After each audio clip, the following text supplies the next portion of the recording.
kita masih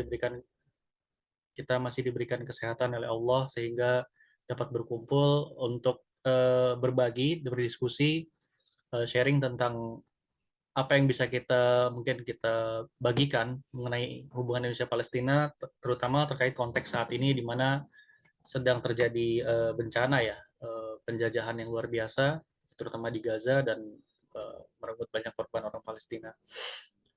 Saya mohon maaf pertama dari panitia karena hostnya hari ini Rizky Lesus sedang sakit, jadi berhalangan untuk menjadi host, diambil alih oleh saya saja. Nanti pada hari ini kita akan ada 2 sesi. Sesi pertama dari saya, kemudian sesi kedua dari Pizarro yang sudah hadir juga. Dan insya Allah kita akan membahas terutama diskusi ini bagaimana solidaritas Indonesia-Palestina itu bukan hanya dalam konteks kemanusiaan, tapi juga narasi anti kolonial. Kenapa ini penting? Karena menurut kami di JIB, narasi anti kolonial ini justru yang dibangun oleh para pendiri bangsa ya, sesuai dengan sejarah Indonesia gitu. Nah, hal-hal seperti ini yang kami lihat belum banyak dibaca oleh teman-teman, sehingga ketika berbicara Palestina hanya bicara tentang kemanusiaan gitu. Ukhuwah Islamiyah juga bagus gitu, itu yang utama, tetapi juga dalam rangka melebarkan solidaritas ini juga narasi anti kolonial penting, sehingga isu Palestina tidak hanya penting bagi umat Islam, tapi juga bagi orang Indonesia secara keseluruhan. Karena dari situ mereka akan melihat bagaimana justru narasi anti kolonial ini bisa diterima oleh berbagai kalangan. Gitu. Saya akan mulai share screen dulu sebentar.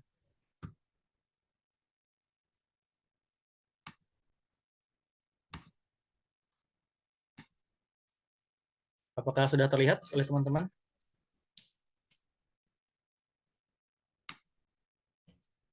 Sudah. Oke, sebentar. Nah, segini aja. Oke, saya akan mulai dulu ya teman-teman. Bismillahirrahmanirrahim. Jadi seperti yang saya ucapkan tadi, bagaimana sih kita melihat solidaritas ini, perjuangan anti kolonial ini, bahkan nanti saya akan paparkan terutama dari sebelum masa kemerdekaan gitu. Jadi kalau Pizarro nanti akan bicara tentang produk-produknya dari kebijakan-kebijakan pemerintah, kalau saya akan berbicara tentang latarnya dulu seperti apa gitu. Nah, kalau kita lihat sebetulnya solidaritas itu udah lama banget ya. Jadi sebelum Indonesia merdeka ada peristiwa namanya, kalau sejarawan Barat bilang Buraq Uprising atau Thaurat al-Buraq, itu di bulan Agustus 1929 gitu.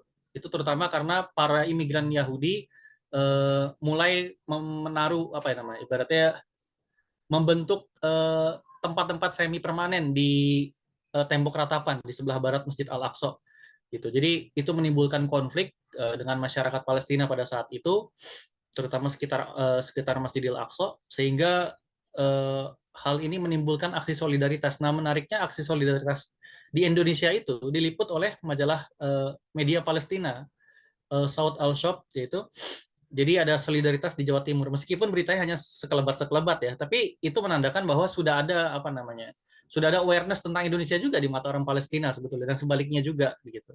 Kemudian ada beberapa nanti ada media Jamiah Al Arabia juga mengangkat tentang bagaimana aksi solidaritas pelajar Indonesia di Timur Tengah pada tahun 1930. Mereka menjadikan hari Isra Mi'raj itu sebagai hari Palestina. Nanti akan terkait juga dengan sikap ormas Islam di masa berikutnya. Gitu. Aksi-aksi solidaritas ini juga di Timur Tengah sebetulnya banyak, terutama di Mesir ya.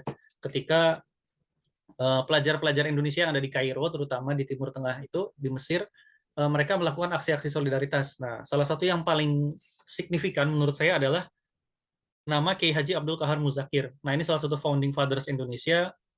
Dia adalah tokoh Muhammadiyah yang juga orang Masyumi, yang juga aktif dalam sidang BPUPKI menyusun dasar negara tahun 45 gitu. Teman-teman silahkan baca nanti di bagian lain di jejakislam.net bagaimana tentang pembahasan dasar negara, ada peran dari Kiai Haji Abdul Qahar Muzakir. Tapi sementara itu sebelumnya dia menjadi pelajar di Kairo, gitu. pelajar Indonesia di Kairo. Nah, ketika itu yang menarik adalah terjadinya Kongres Muslim Sedunia, Muktamar Al-Islami Al-Am gitu ya, pada tahun 1931 di Yerusalem, di Baitul Maqdis. Jadi kongres ini diinisiasi oleh Mufti Palestina pada saat itu, Amin Al-Husaini. Nama ini nanti akan lekat dengan Indonesia untuk puluhan tahun berikutnya. Gitu. Ada 145 delegasi dari negeri kaum muslimin ya. Ada Muhammad Iqbal, dari tokoh dari Islam dari Pakistan, kemudian ada Syekh Rashid Ridho, ulama dari Mesir yang sangat berpengaruh di Indonesia. Ada kemudian Abdullah Azam sebagai Sekjen Liga Arab nantinya, kemudian ada cucu Imam Syamil, pejuang dari Chechnya, terus kemudian ada cucu dari pejuang Aljazair, Al-Jaziri juga ada gitu. Jadi ini kumpulan tokoh-tokoh Islam yang sebenarnya kali berdunia pada saat itu ya, yang namanya sangat sangat sangat masyhur gitu ya. Dan menarik ya, Abdul Qahar Muzakir mewakili Indonesia, sedangkan Malaysia diwakili oleh Abu Bakar Asy'ari gitu. Nah, peran Abdul Qahar Muzakir ini tidak hanya sebagai delegasi, meskipun tidak resmi mewakili Indonesia karena waktu itu kita masih dijajah oleh Belanda, tapi dia menjadi sekjen kongres ya, sekretaris kongres ya, Mas. Sekretaris dari Kongres Muslim sedunia ini gitu. Nah, meskipun ada beberapa hasil yang waktu itu dihasilkan oleh Kongres Muslim sedunia seperti mau mendirikan Universitas Islam, kemudian ada pengumpulan dana segala macamnya.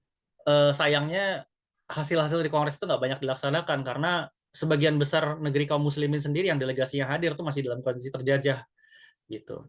Tapi ini tidak menyurutkan semangat para tokoh-tokoh Indonesia untuk membela Palestina, dan terlebih ini Kongres ini seperti membuka jalan Abdul Qahar Muzakir dengan Palestina gitu ya, dengan terutama dengan Syekh Amin Al-Husaini. Nah, ini fotonya kalau teman-teman lihat. Yang lingkar paling kiri itu Syekh Amin Al-Husaini, tengah-tengahnya Syekh Rashid Ridho, paling kanan tuh yang saya kotakkan, yang saya zoom itu adalah Abdul Qahar Muzakir. Jadi dia berperan penting dalam kongres ini gitu. Nah, kemudian Abdul Qahar Muzakir ini mengirimkan surat ketika menjelang kongres kepada Haji Agus Salim. Haji Agus Salim waktu itu jadi redakturnya, Hofredaktur atau kepala redakturnya Pemret kalau zaman sekarang. Pemretnya Mustika. Nah, dari suratnya dimuat pada 11 Desember 1931. Ini Kongres Islam Besar di Palestina, judulnya itu surat dari Abdul Qahar Muzakir. Dia mengirimkan pada 28 November 1931.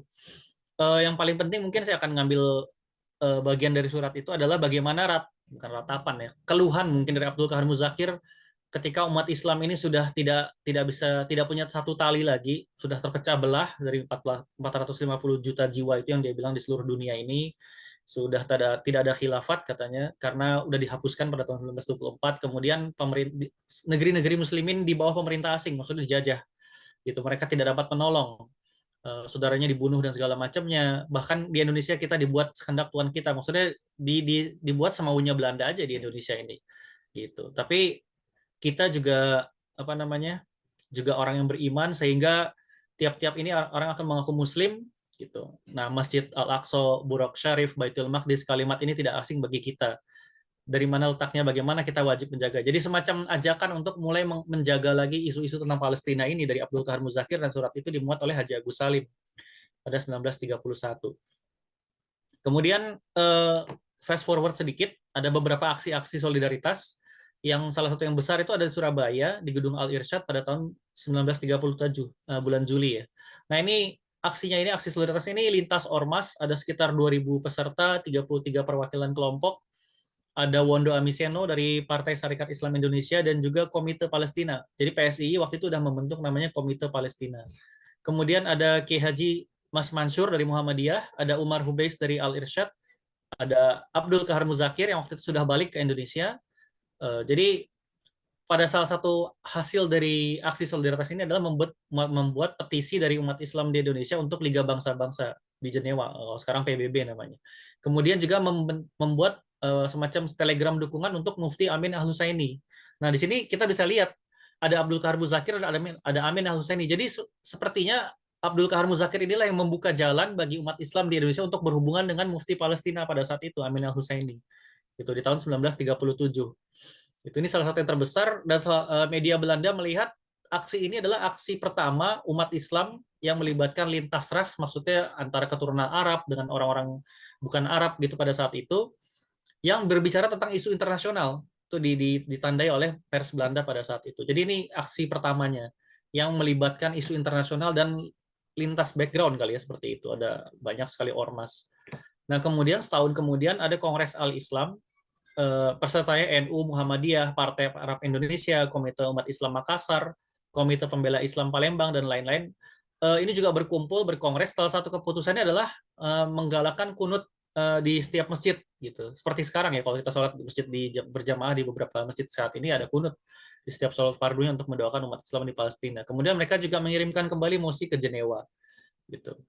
Nah, salah satu poinnya adalah Kongres berseru kepada perhimpunan dan juga umat Islam di Indonesia untuk membantu dengan uang. Uang itu maksudnya uang ya. Dengan keikhlasan hati kepada saudara kita umat Islam di Palestina dengan perantara Komite Palestina di Batavia Sentrum. Jadi waktu itu umat Islam lewat Majelis Islam Al Indonesia sudah membentuk namanya Komite Palestina di Jakarta di Batavia untuk mengumpulkan dana. Nah, aksi-aksi ini juga diikuti oleh Nahdlatul Ulama sendiri di kalangan mereka sendiri gitu ya. Salah satunya saya kutip dari arsip yang saya punya, bukan arsip lah, majalah berita NU yang saya punya tanggal 1 September 1938, itu judul besarnya Palestina. Jadi ini ketika isu di Palestina lagi menghangat, NU kemudian mengangkat ini menjadi headline gitu, dan mereka bilang bahwa perjuangan orang Islam di Palestina itu menyadarkan kita, memberikan pengertian dan pengharapan bahwa umat Islam ini sesungguhnya tiada mati atau belum mati, masih hidup. Roh Islam sesungguhnya masih besar perjuangannya gitu, girohnya di sana gitu. Nah, kemudian NU sendiri lewat ketua PBNU-nya pada saat itu Kiai Haji Mahfuz Sidik menyerukan kepada seluruh ormas Islam agar membela Palestina. Ini di bulan November 1938. Akibat seruan ini, Ketua PBNU Kiai Haji Mahfuz Sidik dipanggil oleh jaksa setempat gitu. Mereka anggap ini sebagai satu ajakan yang destabilitas lah, mengganggu stabilitas gitu. Karena NU juga mengadakan namanya Pekan Rojabiyah, yaitu di bulan Rajab ketika ada Isra Mi'raj sebagai pekan solidaritas Palestina. Selain pembacaan kunut, juga ada pengumpulan dana atau Palestine Funds gitu. Jadi yang namanya baca kunut, pengumpulan dana, aksi solidaritas, aksi-aksi massa di berdemonstrasi itu udah biasa ya untuk Palestina di tahun 30-an gitu.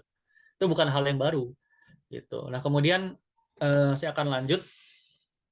Jadi beberapa pikiran tentang pendapat lah tentang beberapa tokoh Islam di masa kolonial tentang isu Palestina ini saya kutip misalnya dari Haji Agus Salim. Dia menganggap ada perasaan kebangsaan yang dilukai dan hak-hak yang dilanggar oleh kekuasaan Inggris ketika mereka mengambil alih Palestina atau mencampuri urusan Palestina, mengobok-obok di sana gitu kan. Haji Agus Salim menekankan bahwa isu Palestina bukan perang agama. Dia bilang kalau perang agama seharusnya orang Yahudi udah nggak ada sejak zaman dulu.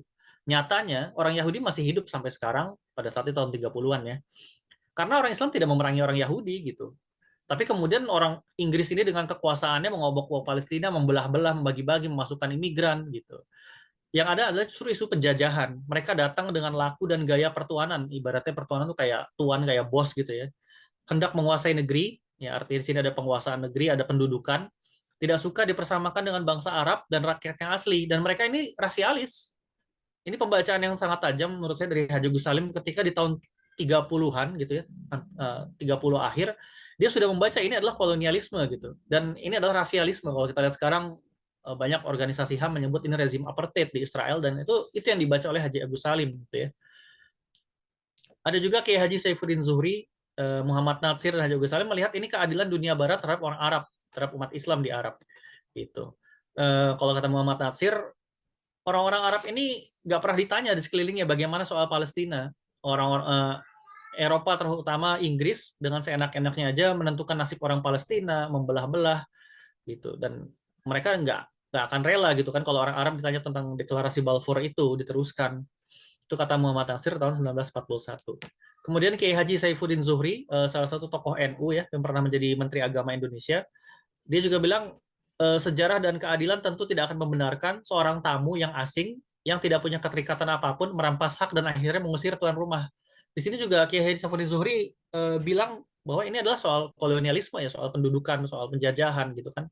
Orang asing datang nggak punya apa-apa, main ngerampas, ngusir orang aslinya seperti itu.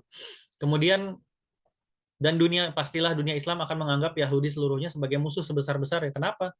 Karena mereka akan mencari kesempatan untuk melawan, menyingkirkan kezaliman dan penganiayaan. Jadi perlawanan orang Palestina itu adalah hak mereka untuk menyingkirkan kezaliman dan penganiayaan. Itu mungkin poin penting yang di saat ini ketika kita bicara tentang kemanusiaan, seakan-akan orang Palestina itu tidak boleh melawan. Kalau mereka melawan, nanti akibatnya mereka akan orang Israel punya hak untuk membela diri gitu. Ini penjajahan macam apa gitu maksudnya? Orang dijajah kok suruh diem aja. Nah, ini pastilah umat Islam punya naluri ini menurut Kiai Haji Saifuddin Zuhri gitu ya. Nah, seiring berjalannya waktu, kita lihat tadi tahun 40-an sudah banyak aksi, 1930-an. Nah, yang menarik adalah ketika Jepang menjanjikan kemerdekaan pada Indonesia pada tanggal 7 September, atau bulan September lah, di awal September, menjanjikan kemerdekaan. Nah, Amin al-Husaini yang pada saat itu sudah di pengasingan, sudah melarikan diri, di eksal dia ke Jerman, ke Berlin, dia menyatakan dukungan kemerdekaan Indonesia gitu. Dukungannya karena dia bilang ini mayoritas umat Islam 60 juta orang sedang memperjuangkan kemerdekaannya, maka dia mengajak waktu itu masyarakat sedunia untuk mendukung kemerdekaan Indonesia. Ini menarik, muftinya orang Indonesia, orang Palestina gitu ya, perwakilan bangsa Palestina mengajak mendukung kemerdekaan Indonesia gitu. Nah, makanya Indonesia merasa berhutang budi kepada Palestina. Dan salah satunya adalah telegram dukungan balasan dari pemerintah Republik Indonesia kepada Palestina dan Sekjen Liga Arab pada tahun 1947 gitu, setelah Indonesia merdeka gitu. Kemudian juga ada salah satu tokoh Palestina yang banyak membantu pelajar Indonesia di Timur Tengah untuk mencari dukungan kemerdekaan Indonesia gitu. Jadi waktu itu kan Indonesia di Timur Tengah itu butuh dukungan negara-negara Arab. Salah satu penggeraknya adalah pelajar-pelajar kita di Kairo terutama ya. Nah, pada saat itu ada pengusaha berkebangsaan Palestina yang tinggal di Mesir, namanya Muhammad Ali Taher. Dia ini seorang pengusaha yang kaya raya, pengusaha media. Dia ini banyak mendukung para pelajar Indonesia, ngasih duit segala macam, ngasih uang, bahkan lewat media-media juga gitu kan. Dan kata Ahmad Subarjo, mantan Menteri Luar Negeri Indonesia, orang Mesir terkemuka tentang Muhammad Ali Taher ini, orang Mesir terkemuka yang banyak jasanya terhadap Indonesia. Beliau dengan spontan membela pelajar-pelajar Indonesia dengan uang dan sokongan moral waktu mereka memperjuangkan kemerdekaan, proklamasi kemerdekaan. Jadi artinya bukan Palestina aja yang kita dukung gitu, tapi Palestina juga mendukung kita gitu. Jadi ini suatu apa ya? Katakanlah suatu perjuangan yang setimpal, solidaritas yang setimpal seperti itu. Nah, kemudian ketika tadi saya bilang Amin al-Husaini mendukung kemerdekaan Indonesia, ini saya agak kelewat. Kiai Haji Hashim Asy'ari sebagai pemimpin tertinggi dari Majelis Syuro Muslimin Indonesia atau Masyumi mengirimkan telegram balasan balik kepada Syekh Amin al-Husaini. Ini dari Kiai Haji Hashim Asy'ari ya, pendiri NU. Ini kalau bunyi telegram pada masa lalu emang gitu, sebaris kalimatnya pendek-pendek gitu ya. Jadi intinya adalah dia berterima kasih atas perhatian Tuan, maksudnya Amin al-Husaini dan seluruh alam Islam tentang janji Indonesia Merdeka. Majelis Syuro Muslimin Indonesia atas nama kaum muslimin se-Indonesia menyatakan terima kasih.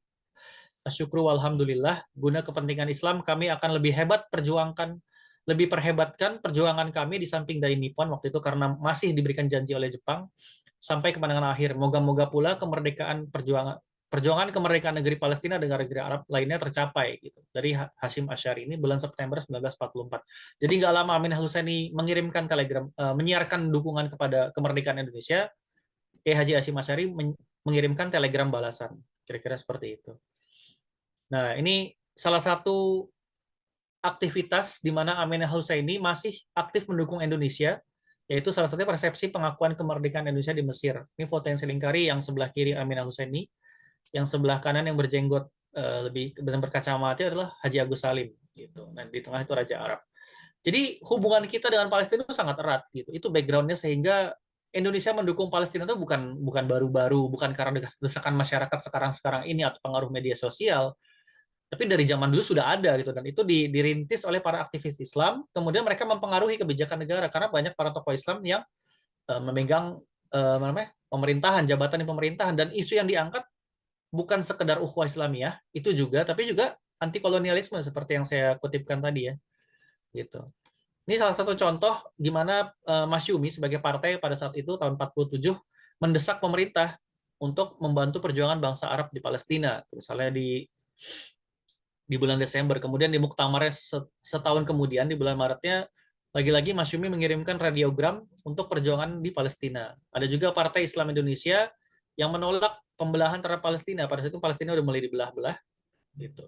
Dan salah satu yang paling penting menurut saya adalah bagaimana Indonesia mengirimkan delegasi resmi di Muktamar Internasional ke-1 tentang Baitul Maqdis di tahun 1953. Delegasi Indonesia itu ada Ahmad Subarjo, ada Sirajuddin Abbas, ini dia tokoh ulama dari Perti, sebuah partai Islam di Sumatera yang terkenal ya. Kemudian ada Haim Rasyidi, mantan Menteri Agama gitu. Nah, waktu itu Indonesia juga mengirimkan bantuan donasi 60.000 US dollar kepada Palestine Relief Fund karena di situ banyak kamp pengungsi, udah mulai ada kamp pengungsi. Hasil muktamar sendiri, meskipun ini tidak berjalan dengan baik ya hasilnya, membuat sekretariat permanen yang diwakili oleh Partai Masyumi dan Liga Muslimin Indonesia, kemudian ada kedatangan delegasi nantinya di tahun 54. Gitu. Ini kata Ahmad Subarjo di ketika dia berkunjung ke Baitul Maqdis ya, katanya kejamnya luar biasa karena orang-orang Palestina diserang waktu orang desa sedang tidur. Korban ada 40 orang binasa, terus ada anak-anak. Ya, sudah seperti biasa ya, Israel dengan sangat rajin membunuh perempuan dan anak-anak gitu ya. Dan ada rumah dibakar dan desa ditembaki dengan meriam. Itu kesaksian dari Ahmad Subarjo ketika dia berkunjung ke Baitul Maqdis ketemu dengan para pengungsi sehingga Indonesia mengirimkan bantuan juga donasi uang. Ini fotonya waktu di Bethlehem. Ahmad Subarjo di tengah yang pakai dasi, mungkin nggak kelihatan ya. Dia paling tengah baju putih itu Ahmad Subarjo. Gitu. Israel bukannya mencoba ya untuk menaklukkan atau mendekati Indonesia. Ini sekilas aja. Misalnya Presiden Israel dan David Ben Gurion, Perdana Menterinya, pada bulan Desember 1949, pasca konferensi Meja Bundar, mengirimkan ucapan selamat kepada Soekarno dan Hatta. Gitu. Kemudian sebulan kemudian, Januari 1950, Menteri Israel Moshe Sharet dia mengirim pengakuan kemerdekaan Indonesia. Jadi seperti kita tahu KMB itu salah satunya adalah mengakui kemerdekaan Republik Indonesia Serikat, kedaulatan ya, RIS ya. Penyerahan kedaulatan RIS gitu kan. Nah, Israel ini mengakui Indonesia sebagai negara pada saat itu pada 1950. Jadi nggak lama setelah KMB. Gitu. Dia mencoba mendekati Indonesia, ngirim ucapan selamat, bahkan mengakui kemerdekaan Indonesia, kemudian mengajak untuk membuka kedutaan. Nah, ini menarik nih. Kepala Departemen Asianya Yakov Simoni udah mulai mengajak membuka kedutaan, tapi hanya dijawab Hatta ketika telegram dari Moshe Sharet hanya dijawab terima kasih. Sedangkan ketika ada permintaan pembukaan kedutaan, Hatta menjawab ditunda untuk waktu yang tidak ditentukan. Nah, ini menurut saya, meskipun saya bukan orang HI ya, tapi ini bahasa diplomatik yang sangat sangat halus menolaknya gitu ya. Maksudnya Hatta pada saat itu paham Indonesia adalah negara yang baru merdeka, butuh pengakuan dari berbagai negara. Cuma untuk Israel dia cuma bilang terima kasih aja. Dan untuk membuka kedutaan nggak usahlah, nanti aja ditunda sampai waktu nggak jelas kapan. Ini digantungkan gitu. Jadi sikap pemerintah Indonesia sudah jelas pada saat itu gitu. Dia tidak mau berhubungan dengan Israel gitu. Nanti rekan saya Pizarro akan menjelaskan tentang KAA juga. Tapi singkatnya adalah Israel itu sebetulnya di awalnya akan diundang oleh India dan Myanmar untuk KAA gitu. Pada konferensi Kolombo mereka sudah mulai mengajukan usul untuk mengajak Israel di KAA. Tapi ditolak oleh Indonesia, Pakistan, negara-negara Arab gitu. Dan sebaliknya Amin Al-Husaini yang dianggap sebagai ancaman gitu ya buat orang Israel malah diundang sebagai observer atau pengamat. Kenapa cuma pengamat? Karena pada saat itu status pengamat adalah untuk negara-negara yang belum punya kemerdekaan. Kalau negara lain yang sudah merdeka punya delegasi, nah pengamat ini observer ini hanya untuk negara-negara yang belum punya kemerdekaan gitu ya. Tapi intinya ada satu keputusan dari KAA di mana mendukung untuk hak-hak orang Arab di Palestina KAA gitu dan implementasi dari resolusi PBB dan penyelesaian yang damai untuk persoalan Palestina. Nah, di KAA kita tahu sendiri itu adalah semacam konferensi dengan wacana anti kolonial yang sangat kuat gitu. Dan itu terus berlanjut sebetulnya selama tahun 55 sampai 65 kan Indonesia punya statement anti kolonial yang sangat kuat. Salah satunya terjadi di Konferensi Islam Asia Afrika. Ini mungkin nggak terlalu populer karena diadakan pada bulan Maret 1965 atau hanya beberapa bulan sebelum pergantian kekuasaan gitu ya, yang udah mulai bergejolak lah. Tapi ada hal penting di mana waktu itu steering committee-nya kalau saya tidak salah ingat adalah Ki Haji Idam Khalid dari NU, dan dia menyatakan pada saat itu kolonialisme adalah komplotan internasional, maka dibutuhkan perlawanan internasional. Ini menurut saya hal yang penting bahwa untuk melawan kolonialisme tiap negara nggak bisa bergerak sendiri-sendiri, termasuk dalam isu Palestina.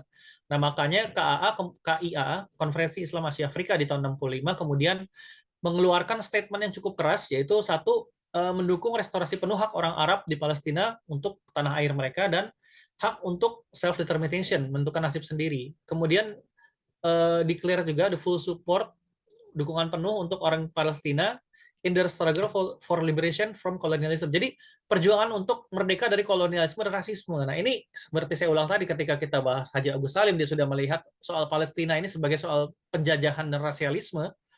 Maka di tahun 65 pun sama. di KA juga dibilang sebagai kolonialisme. Delegasi-delegasi di KA menyebut eh, penjajahan terhadap Palestina sebagai salah satu bentuk imperialisme terburuk gitu ya. Nah, di tahun 65 di KIA juga disebut perjuangan Palestina itu perjuangan melawan kolonialisme dan rasisme gitu. Ini adalah hal yang penting bagaimana mengingat isu Palestina sekarang harus dibingkai juga dalam persoalan kolonialisme dan rasisme. Itu mungkin yang bisa diangkat gitu ya. Nah, di luar soal politik, kita juga pernah menolak Israel dalam berbagai event. Salah duanya adalah pertama penolakan timnas sepak bola Indonesia melawan Israel di kualifikasi Piala Dunia 1958. Artinya di tahun 57 ketika Indonesia bertanding, ada jadwal pertandingan melawan Israel di kualifikasinya. Nah, Indonesia akhirnya setelah berbagai macam dinamika tidak bertanding melawan Israel karena penolakan dari pemerintah juga gitu kan. Meskipun PSSI mencoba untuk mencari jalan keluar kepada FIFA di tempat netral, Israel nggak mau. Israel tetap berkukuh di Tel Aviv. Indonesia nggak mau di Tel Aviv.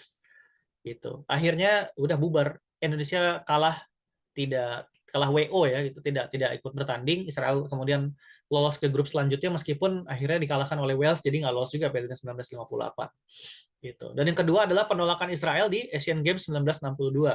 Ketika itu panitia Asian Games sudah mengirimkan undangan kepada Israel, tapi pemerintah Indonesia, terutama Menteri Luar Negerinya Subandrio, tidak mau untuk memberikan visa kepada Israel. Gitu. Karena menurut Subandrio, olahraga juga harus mempertimbangkan politik. Gitu. Dan atas sikap ini Indonesia kemudian dihukum oleh uh, organisasi Asian Games gitu ya, penyelenggara Asian Games, sehingga Indonesia kemudian membentuk namanya Ganevo, Games of New Emerging Force gitu. Jadi soal bola, kalau kita kemarin tahu berapa saat yang lalu kita ribut soal bola tentang Palestina, itu bukan hal yang baru sebetulnya. Kalau dulu aja berani menolak, kenapa sekarang jadi tidak berani atau malah ribut netizen gitu kan? Itu sebetulnya hal yang historis. Nah, uh, jadi kalau bisa kita simpulkan secara singkat bahwa solidaritas ya awalnya karena ukhuwah Islamiyah gitu. Kemudian ber, eh, bukan hanya itu, kemudian menjelma juga menjadi pemikiran bahwa ini adalah soal kolonialisme, soal rasialisme gitu. Kenapa gampang banget relate sama Indonesia? Karena Indonesia juga dijajah gitu. Indonesia dan Palestina sama-sama bangsa yang dijajah, sehingga sangat mudah untuk memahami bahwa ini adalah isu kolonialisme gitu. Dan kemudian dari sikap-sikap ormas Islam, tokoh-tokoh Islam akhirnya mempengaruhi kebijakan negara karena banyak dari mereka yang kemudian juga menjabat. Tapi bukan berarti hanya tokoh Islam, karena seperti Soekarno pun sikapnya tegas terhadap Israel. Gitu. Jadi Indonesia kemudian menjadi sebuah negara yang melakukan kebijakan anti kolonial yang menolak Israel. Gitu. Ada ikatan ukhuwah, ada ideologi anti kolonial gitu. Dan apa yang kita lakukan sekarang, aksi solidaritas itu adalah meneruskan perjuangan Founding Fathers Indonesia yang bukan hanya solidaritas terhadap kemanusiaan, tetapi juga adalah perlawanan terhadap kolonialisme. Mungkin ini yang penting gitu. Karena Zionisme itu adalah sebagai ideologi yang menurut Noam Chomsky ya dan Ilan Pappe di buku mereka On Palestine, ini adalah penjajahan rasialisme. Kita nggak bisa menyingkirkan Pak Israel dalam soal ini ketika kita tidak bicara tentang penjajahan dan rasialisme. Ketika hanya bicara tentang humanisme, kemanusiaan, akan muter-muter di situ aja gitu. Mungkin itu saja dari saya. Soal kebijakan Indonesia nanti akan diteruskan oleh teman saya Pizarro. Nanti kita setelah sesi Pizarro kita akan buka sesi tanya jawab. Sementara itu cukup dari saya. Assalamualaikum warahmatullahi wabarakatuh. Silakan, Piz. Waalaikumsalam warahmatullahi wabarakatuh. Baik, terima kasih kepada Kang Begi tadi yang sudah mengawali tentang solidaritas masyarakat Indonesia untuk kemerdekaan Palestina yang tadi komprehensif ya dari sebelum kemerdekaan sampai pasca kemerdekaan. Nah, saya akan lanjutkan materi tadi yang sudah disampaikan Begi. Saya akan lebih concern pada kajian kebijakan dan regulasi yang dikeluarkan pemerintah Indonesia, khususnya Kementerian Luar Negeri, dan juga tentunya pemerintah Indonesia merespon kolonialisme yang saat itu sedang terjadi di Timur Tengah, dan khususnya Palestina. Jadi saya akan lebih banyak bicara mengenai produk undang-undang yang dilahirkan atau produk regulasi ya yang dilahirkan oleh pemerintah Indonesia. Ini artinya bahwa solidaritas yang dilakukan Indonesia terhadap Palestina itu bukan sekedar respon temporer ya, atau sekedar pernyataan atau statement, tetapi memang itu sudah diteken ada cetak birunya dalam kebijakan di Indonesia. Nah, salah satu diktum yang sangat terkenal dalam hubungan luar negeri Indonesia itu ialah politik bebas aktif ya. Yang ini salah satu mastermind-nya ialah ditelurkan oleh Bung Hatta ya. Dan dari sini kita bisa melihat bahwa sikap Indonesia yang melawan penjajahan atau terlibat aktif dalam perdamaian. Jadi kalau kita lihat dokumen-dokumen dari Kemlu atau produk-produk regulasi yang dilakukan oleh pemerintah Indonesia itu biasanya itu tidak terpisahkan tuh. Sikap pertama sikap melawan anti imperialisme atau sikap melawan kolonialisme dan juga upaya menegakkan perdamaian, upholding peace gitu. Nanti ada juga misalkan di KA itu hidup berdampingan secara damai. Nah, itu ada juga seperti itu. Tetapi secara umum kalau kita peras lebih jauh bahwa sebenarnya salah satu mandat dari Konstitusi Indonesia ialah memperjuangkan kemerdekaan bangsa-bangsa yang tertindas. Nah, ini sudah dikatakan oleh Bung Hatta. Ini ada salah satu tulisannya terkenal sekali di Indonesian Foreign Policy, ya, kebijakan luar negeri Indonesia, atau nanti juga ada tuh terjemahan ya tentang politik luar negeri Indonesia juga yang ditulis oleh Hatta. Bung Hatta mengatakan politik bebas aktif itu bukan berarti netral. Gitu. Politik bebas aktif itu bukan berarti dia tidak melakukan apa-apa. Ya. Dia bukan hanya berdiri di tengah, tetapi memang terlibat secara aktif untuk mempromosikan perdamaian. Nah, ini dinyatakan Hatta, Indonesia menyebut kebijakan ini independen, ya. Independen bebas, karena saat itu memang Indonesia kondisinya memang diperebutkan antara kekuatan blok kiri yang diwakili Soviet dan segala macamnya, dan kekuatan blok barat yang diwakili oleh Amerika dan sekutunya gitu. Dan di sini kemudian yang dikatakan Hatta bahwa Indonesia itu independen dan selanjutnya mencirikannya dengan menggambarkan sebagai independen dan aktif. Ya. Jadi kita sudah bebas, tapi juga aktif kita, proaktif ya. Jadi kalau dalam bahasa HI ya, itu kebijakan Indonesia saat itu sangat outward looking. Ya. Dia memang sangat gape sama international affairs ya. Beda misalkan dengan kondisi sekarang kan kita lebih ke isu domestik ya, lebih ke inward looking ya. Tetapi walaupun Indonesia saat itu masih newborn country ya, bisa dibilang kita Indonesia sangat leading dalam upaya melawan kolonialisme, dan itu disampaikan Bung Karno ya dalam berbagai kesempatan ya. Ada buku Pancasila dan Perdamaian, kumpulan pidato Bung Karno tentang isu perdamaian, itu ada buku khusus tuh. Nah, Hatta kemudian mengatakan yang dimaksud dengan aktif adalah upaya untuk bekerja secara energik untuk pemeliharaan perdamaian.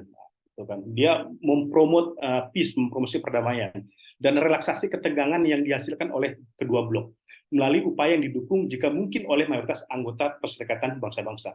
Nah, dalam hubungan internasional, pernyataan Hatta ini dijadikan salah satu basic fondasi kebijakan luar negeri Indonesia dalam respon isu kolonialisme, isu imperialisme yang saat itu berlangsung di berbagai tempat gitu. Nah, nanti kita bisa melihat ya juga misalkan Ahmad Subarjo Ali Safro Amijoyo ketika dia ke sidang umum PBB ya, itu saat itu kan upaya untuk menyampaikan isu kemerdekaan Indonesia ya, saat itu karena belum banyak yang mengakui Indonesia, itu juga kata Ali Sastri Amijoyo dalam bukunya Tonggak Perjalananku, itu juga saat itu isu yang lagi booming di New York itu, di sidang PBB itu juga adalah isu Palestina. Nah, ini lagi juga ditekankan nih, kalau tadi misalkan Hatta itu mengatakan bahwa kita tidak netral, ini kembali ditekankan oleh pidato Bung Karno.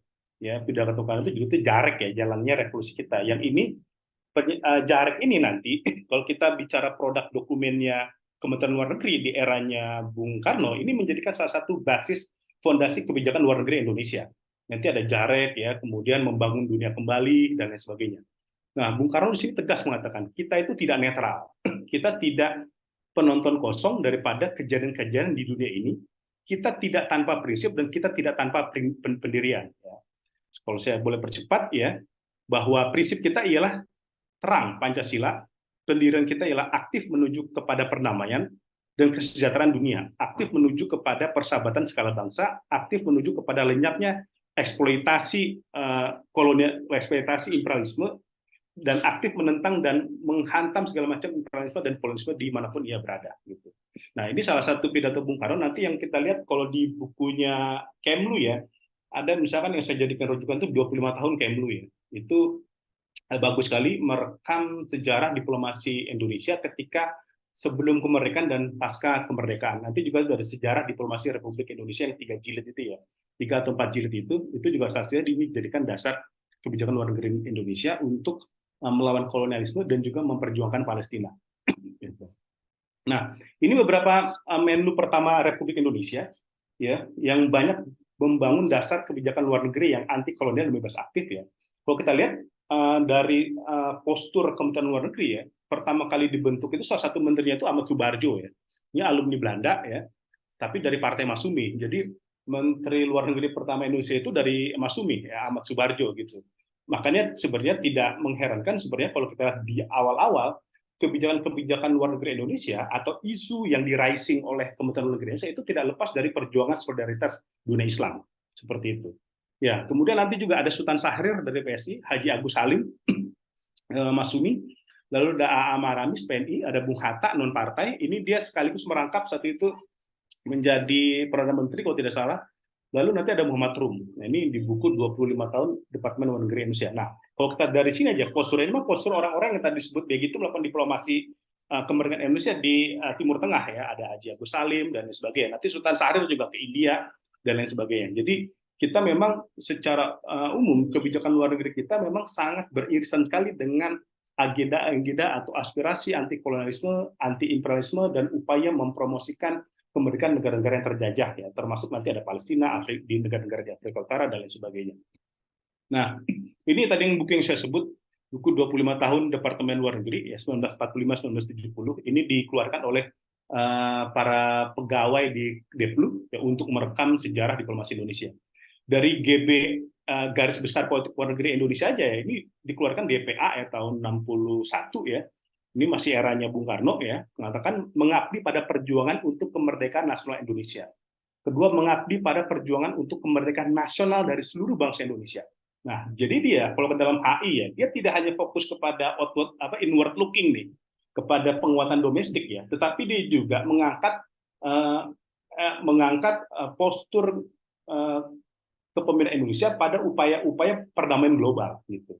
Dan menyebutnya itu dia perjuangan. Kalau sekarang itu kelompok Palestina misalnya disebutnya teroris ya, lagi rame di media dan Dewan Pers sampai mengeluarkan pernyataan agar media itu tidak mentah-mentah menerjemahkan media-media Barat ke dalam konteks pemberitaan Indonesia. Nah, kalau dari sini aja kita lihat ya, dia produk peraturan atau regulasi yang dikeluarkan oleh pemimpin Indonesia pada saat itu, dia mengatakan bahwa orang-orang yang sedang struggling ya atau sedang berupaya meraih kemerdekaan itu sebagai pejuang seperti itu, dan kemudian juga mengabdi pada perjuangan untuk membela perdamaian dunia. Nah, kita bisa melihat ya, nomor satu itu fokus ke domestik, nomor kedua itu fokus kepada international affairs ya atau global issue, nomor tiga juga sama ya. Jadi kita memang sejak awal ya gerakan politik kita ya itu tidak bisa dilepaskan dari upaya diplomasi perdamaian atau diplomasi untuk mewujudkan kemerdekaan global yang pada saat itu nanti di KA misalkan dikumpulkan beberapa negara-negara yang memang sedang challenging dia untuk melawan penjajahan. Nah, ini juga nanti masih di DPA itu nanti bisa bahkan diterangkan ya tujuan politik luar negeri ya. Tujuan politik luar negeri itu nah kita bisa melihat ya kata-kata yang dipakai itu ada persatuan nasional, anti-imperialisme, no-kolonialisme, feodalisme, ya, kemudian dan lain sebagainya. Ini artinya sejak zaman dulu tokoh-tokoh kita itu mendefinisikan mendefinisikan isu-isu yang terjadi di Timur Tengah itu sebagai isu penjajahan, kolonialisme, bukan konflik gitu. Ya, nanti kita bahkan bisa melihat dari pernyataan dari Sunario, ya, Menteri Luar Negeri Indonesia tahun 55, ya. Dia bahkan menyebut yang terjadilah penjajahan di Yerusalem. Isu kayak sekarang lagi rame di Gaza ya, Golan Heights, kemudian West Bank itu udah dimention sama Sunario ketika tahun 55 gitu ya. Dan kemungkinan juga ketika dia masih menjabat sebagai kepala Komisi Luar Negerinya DPR. Kalau sekarang tuh BKSAP itu yang diketuai oleh Fadlizon ya. Badan Kerjasama Antar Parlemen. Kalau dulu itu namanya Ketua Komisi Luar Negeri. Itu ada bukunya Sunario tipis itu tentang upaya-upaya dia dalam mempromosikan perlawanan terhadap kolonialisme. Dan jadi kita bisa sangat lihat ya bahwa konteks yang terjadi Palestina itu bukanlah konflik. Konflik itu kan pertarungan yang setara ya. Kalau yang terjadi ini kan sebenarnya penjajahan atau bahkan orang menyebutnya itu kolonialisme.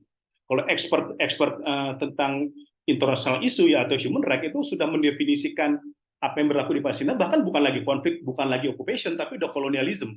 Ya, kalau occupation itu penjajahan yang sifatnya temporer, occupation.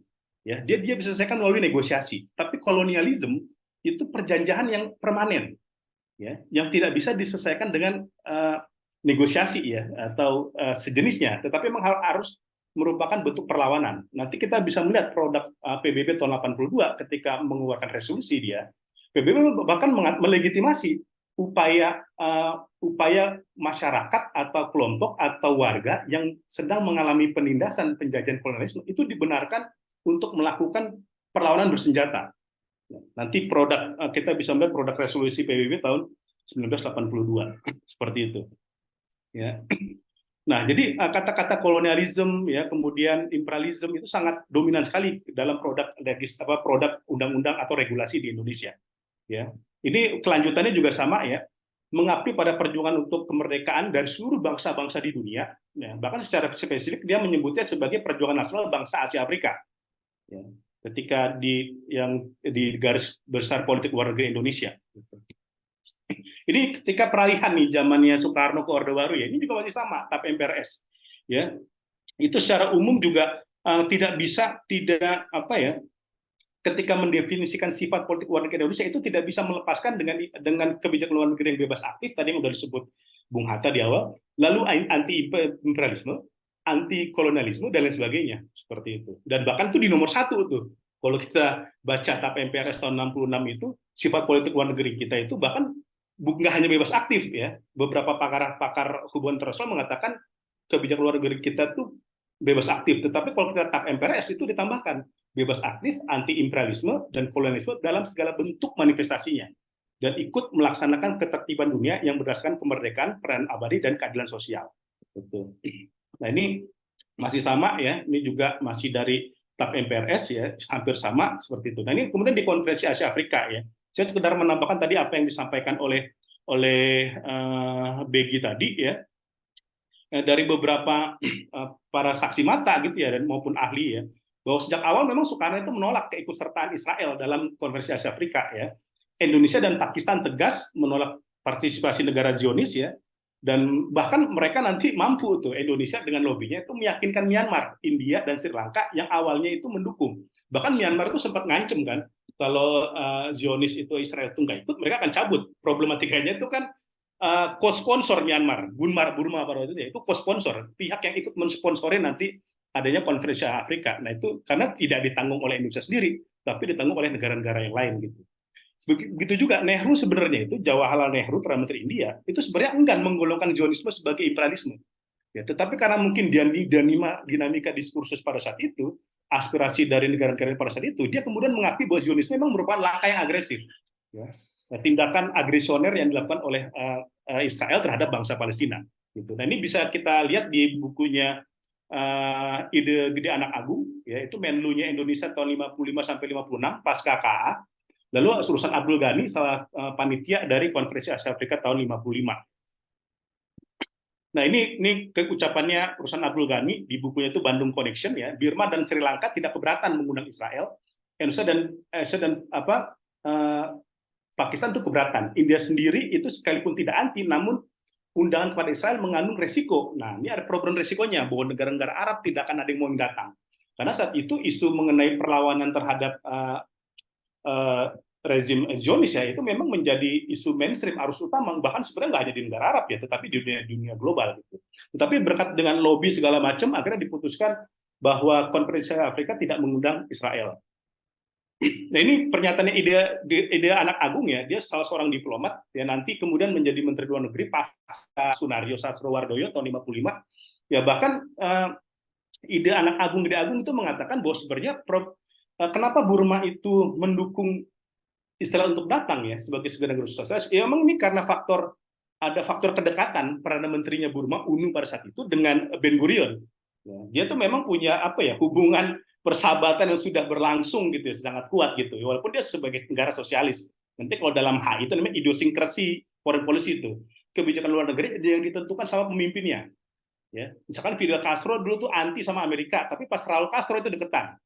Gitu. Nah, itu ada faktor faktor kebijakan yang dibentuk oleh pemimpinnya.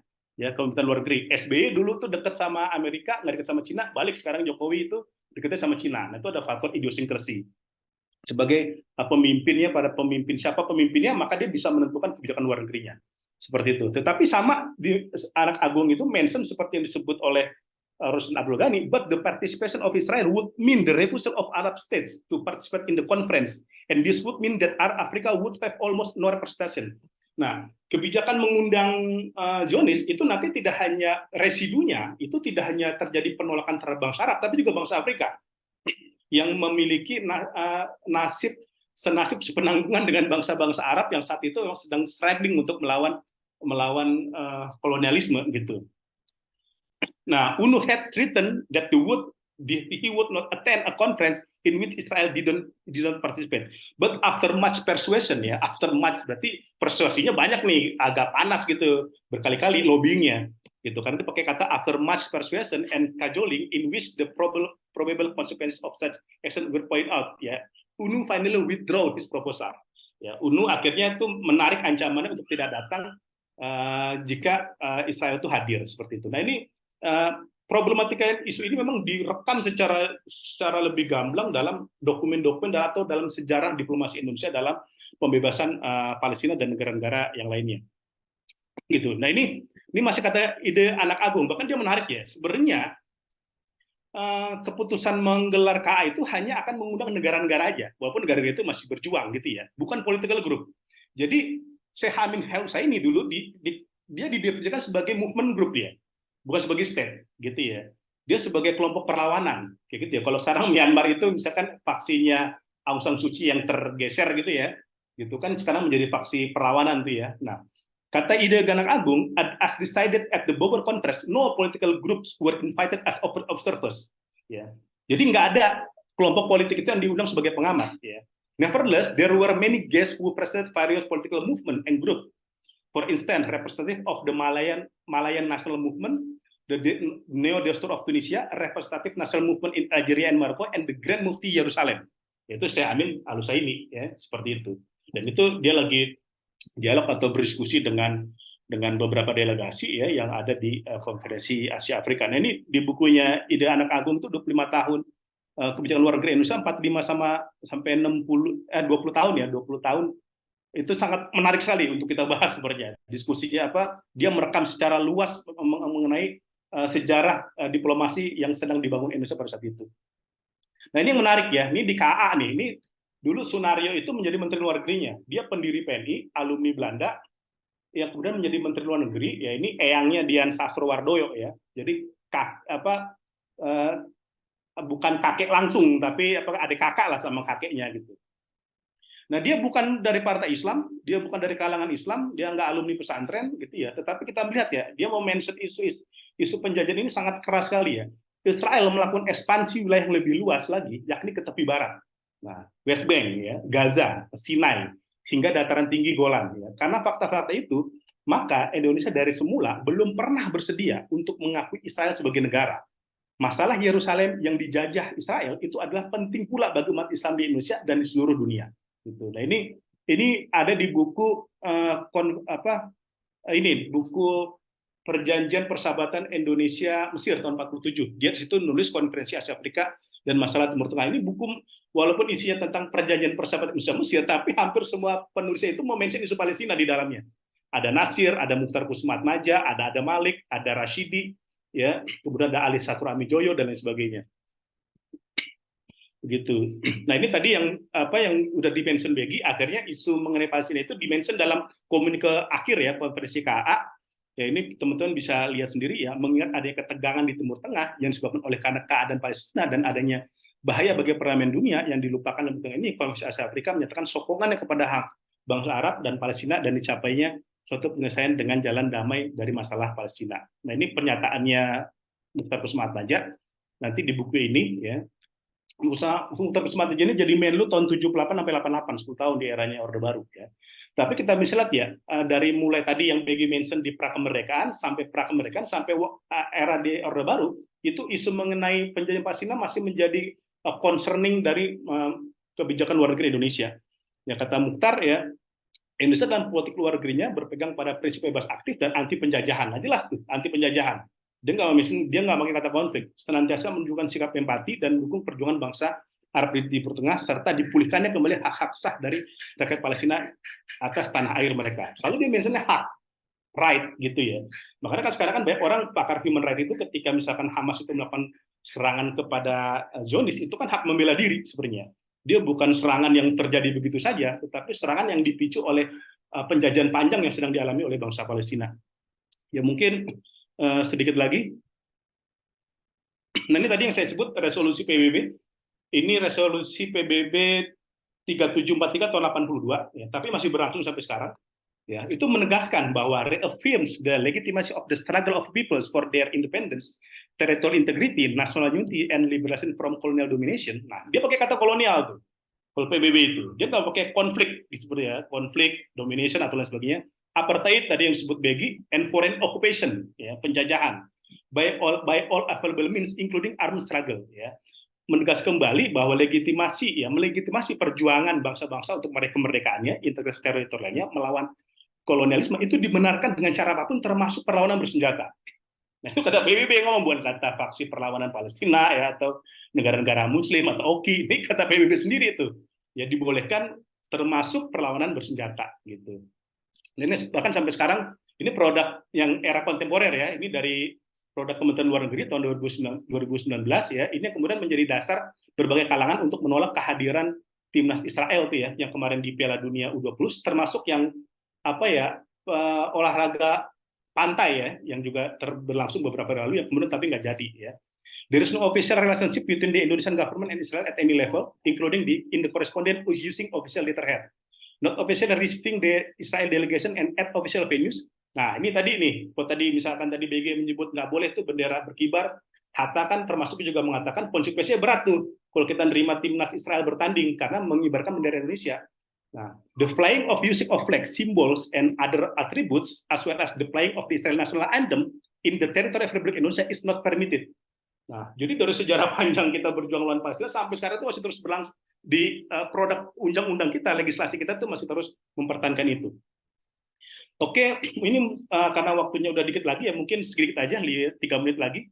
Ya, lanjut, please. Sebelum tanya jawab ya, ini terakhir saya ingin mention soal Nasir dan pemilihan soal Palestina. Agar apa? Agar bahwa sebenarnya Nasir itu saya ingin menunjukkan bahwa Nasir itu nggak sekedar domestic actor dia nggak cuma tokoh yang bermain pada skala lokal ya, tapi dia sebenarnya international actor. Dia tuh pemain global ya, dan ini nggak hanya pada isu Palestina, banyak isu-isu yang lainnya itu dia bermain gitu. Nah ini tahun 41 bahkan ya 41 dia udah ngomong, bahkan dia sudah mengkritik ya sudut pandang hukum internasional terhadap penjajahan Palestina. Kata Nasir nggak boleh itu international right ya, hukum internasional itu dipakai justru untuk melegitimasi penjajahan. Ya, dia upaya Nasir itu nulis di Panji Sam untuk melawan statement dari salah seorang pemimpin ya di internasional yang kemudian itu mengatakan bahwa Jan Smuts itu peran Menteri Afrika Selatan yang mengatakan bahwa Darfur itu udah bagian ya secara sah inkrah itu sebagai international right, sebagai hukum internasional. Nah, Nasir tuh mengkritik ya, tidak bisa hukum internasional itu dilegitimasi untuk mencuri tanah orang lain. Gitu. Nah itu jadi perspektif Nasir dalam mengkritik isu Palestina itu tidak hanya pada sudut pandang keagamaan itu udah pasti ya karena dia ulama, tapi dia juga make itu sudut pandang hukum internasional, sudut pandang HAM, sudut pandang kemanusiaan dan lain sebagainya. Nah ini di kata selekta itu ada gitu. Nah, ini sama, ini saya cepetin aja. Dia juga sama, dia bahkan mengkritik Amerika, tapi juga mengkritik Rusia. Nah itu sebagai implementasi politik bebas aktif gitu ya. Nanti kalau kita baca dasar politik luar negeri yang ditulis sama Bu Hatta itu mengapresiasi ketika Nasir menjadi Perdana Menteri yang terus mempertahankan politik bebas aktif Indonesia. Itu tahun 50-an ya, ketika menjadi Perdana Menteri. Kalau bukunya Masa Palestina ini kan sudah setelah dia nggak di pemerintahan. Nah, jadi itu Nasir dia mengkritik Amerika, tapi supaya nggak ditembak dia sekan pro-Soviet, dia juga mengkritik Rusia. Gitu. Kata Nasir itu, Rusia juga begitu. Bukankah Rusia memberikan senjata kepada Mesir? Namun demikian dia tidak akan rela apabila Israel dihilangkan. Gitu. Jadi ya Rusia itu kritik ke Israel tapi juga nggak suka Zionisme itu dilenyapkan kalau kata Nasir gitu ya. Dia mengaku Israel paling banyak dia mengatakan kembali ke garis kedudukan tanggal 5 Juni. Demikian paling banyak yang dapat dikatakannya akan menghapus Israel yang sudah dilakukan dengan cara yang tidak halal, hanya dilegalisir oleh sepihak oleh PBB. Gitu. Dan bahkan dia juga mendirikan Badan Pembela Al-Aqsa ya, BPMA. Kalau sekarang itu lagi tadi pagi itu ada demonstrasi di Al-Azhar, Nasir itu udah sejak lama ya demonstrasi juga di Al-Azhar, bahkan dulu mendirikan Badan Pembela Masjid Al-Aqsa (BPMA) tugas itu selain masalah edukasi, advokasi, dan penggalangan dana. Jadi nggak cuma penggalangan dana doang, atau nggak cuma advokasi doang, tapi juga ada edukasinya. Ya. Itu dilakukan oleh Muhammad Nasir. Ya. Jadi cikal bakal kalau lihat ada KISPA, sekarang ada KNRP, ada ASPAK, itu Nasir udah duluan bikin itu Badan Pembela Masjidil Aqsa, dan dia aktif dalam merespon isu-isu kekerasan yang terjadi di Palestina. Ini salah satu kepingan tulisan yang saya ambil dari majalah Kiblat tahun Januari 1 tahun 1970. Ya, ini masih ada tuh data-data angkanya tuh ya, sumbangan-sumbangan itu berapa jumlahnya.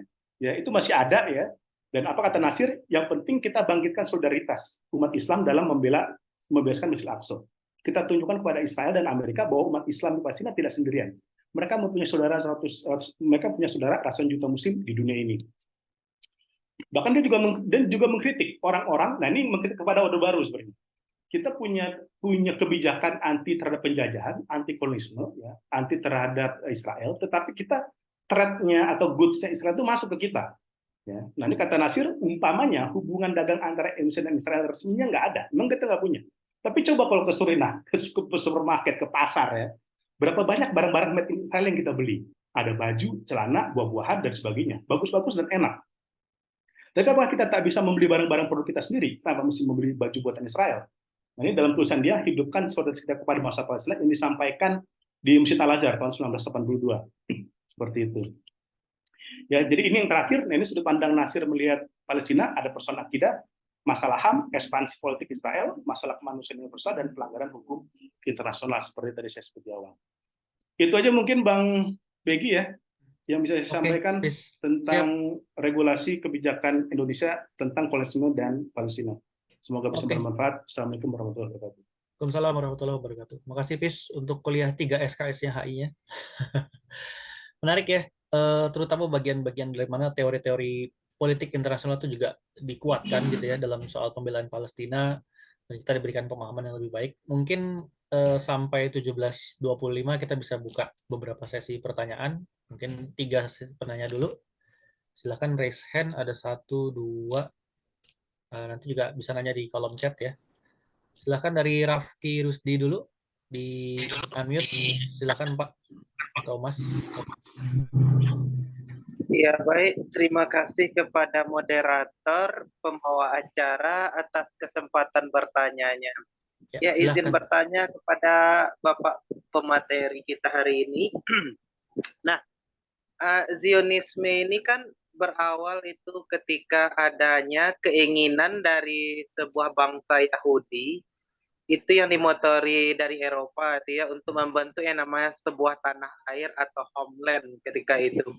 Yaitu Yahudi ini kan pernah dibantai ketika masa Hitler ya di Eropa, sehingga orang-orang Eropa itu merasa ya di mana harus ditempatkan nih orang-orang Yahudi ini gitu. Jadi awal mulanya itu mereka kan menginginkan yang namanya Uganda gitu sebagai bentuk homelandnya orang-orang Yahudi ini. Nah, kemudian kenapa bisa berpindah gitu dari Uganda, bisa berpindah ke Palestina itu sendiri? Itu pertanyaan yang pertama. Kemudian pertanyaan yang kedua adalah, akar masalah utama Palestina itu sebenarnya itu masalah politik, agama, atau sudah kompleks pada hari ini, dari dulu sampai sekarang? Kemudian yang terakhir adalah, apa betul gitu ada indikasi atau memang fakta gitu ada dukungan bangsa-bangsa sekutu ketika Perang Dunia II dulu atau hari ini disebut negara superpower bersama kawasan Eropa Barat menyuplai yang namanya kekuatan senjata untuk Israel itu sendiri? Apakah betul ada dalang bangsa Eropa di balik kekuatan dari Israel itu sendiri? Karena ada yang bilang gitu, Israel itu merupakan adiknya Amerika Serikat gitu. Oke, terima kasih. Assalamualaikum warahmatullahi wabarakatuh. Assalamualaikum warahmatullahi wabarakatuh. Mungkin dijawab dulu, Pis. 3 pertanyaan, 1 dari Uganda ke Palestina. Mungkin singkat aja ya, karena kan agak di luar skop kita. Mungkin kalau tahu kenapa dari Uganda ke Palestina, terus agama, politik, atau apa ini persoalan sekarang ini gitu kan. Tapi kita tetap relate ke sejarah ya. Kemudian terakhir tentang Eropa ya, senjata. Mungkin kalau bisa dijawab, Pis, silakan. Ya, saya akan jawab, nanti Mas Begi juga bisa nambahin ya.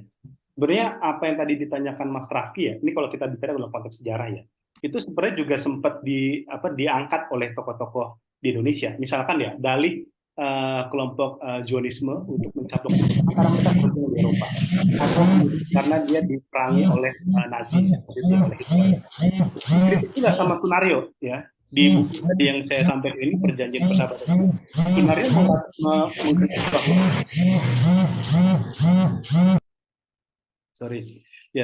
Sunario itu mengkritik bahwa mereka selalu menjual isu bahwa mereka ditindas oleh Hitler gitu ya, dibunuh gitu. Tetapi pada kenyataannya mereka justru melakukan hal yang sama ya terhadap bangsa Palestina, melakukan upaya penjajahan, kolonialisme gitu.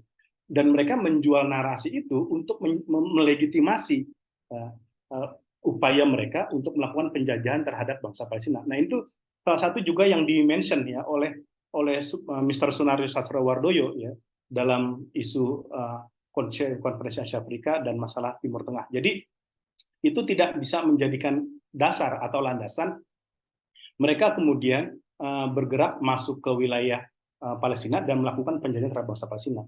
Kemudian kenapa ada Uganda, kemudian ada Argentina juga, kenapa kemudian masuk ke Palestina? Nah, salah satu alasannya dulu mereka memang ingin mencari legitimasi teologis ya dengan masuk ke Palestina, karena mereka merasa di situ mereka pernah tinggal, mereka pernah berdiam ya, mereka pernah ada di situ, dan kemudian ini relatif alasan mereka ke Palestina itu akan lebih mudah dikapitalisasi oleh Zionis ya untuk melegitimasi pendudukannya atau penjajahan kepada bangsa Palestina. Walaupun nanti para pakar kan juga banyak mengkritik gitu ya, apalagi sekarang tuh mengklaim ada kuil Sulaiman segala macam di Masjid Al-Aqsa gitu, yang itu juga masih diperdebatkan secara lebih jauh tentang keabsahannya. Itu mungkin jawaban saya secara singkat gitu terkait pertanyaan dari tadi Mas Raffi. Kalau soal mungkin saya bisa menambahkan ya soal agama, politik atau apa berdasarkan kajian sejarah kita gitu ya, bahwa kalau kita lihat pendapat-pendapat tokoh Islam sebetulnya bukan berarti mereka memisahkan ini agama ini bukan, karena Islam sendiri kan menentang penjajahan gitu, menentang penindasan, yaitu satu paket gitu loh antara agama. Kalau mau lihat dari sisi agama bisa, tapi ini bukan perang antar agama, bukan kalau kata Haji Agus Salim. Karena orang Yahudi itu selamat di bawah Islam pada masa Khilafah Utsmaniyah misalnya seperti itu. Jadi mungkin itu yang dimaksud. Jadi kita tidak perlu melihat ini, oh ini agama, ini bukan ini. Ya dalam arti kalau kita orang Islam semua itu termasuk. Islam menentang penjajahan dan sebagainya. Mungkin itu. Islam juga peduli tentang kemanusiaan gitu. Itu sepaket. Tapi bukan perang antar agama. Saya setuju dengan Haji Agus Salim karena ada orang Kristen juga yang dijajah di Palestina. Orang-orang Arab Kristen di Palestina sama menderitanya saya pikir. Gitu. Jadi mungkin itu Pak Rafki. Kemudian ada Ari Wibawa, silahkan di unmute.